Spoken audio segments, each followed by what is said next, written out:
वेङ्कटनायकः सर्वदेवैकशरणं सर्वदेवैकदैवतम् समस्तदेवकवचं सर्वदेवशिखामणिः इतीदं कीर्तितं यस्य विष्णोरमिततेजसः त्रिकाले यः पठेन्नित्यं पापं तस्य न विद्यते राजद्वारे पठेद्घोरे सङ्ग्रामे रिपुसङ्कटे भूतसर्पपिशाचादिभयं नास्ति कदाचन अपुत्रो लभते पुत्रान् निर्धनो धनवान् भवेत्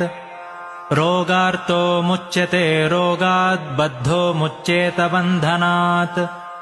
यद्यदिष्टतमं लोके तत्तत् प्राप्नोत्यसंशयः ऐश्वर्यं राजसन्मानं भक्तिमुक्तिफलप्रदम् विष्णोर्लोकैकसोपानं सर्वदुःखैकनाशनम्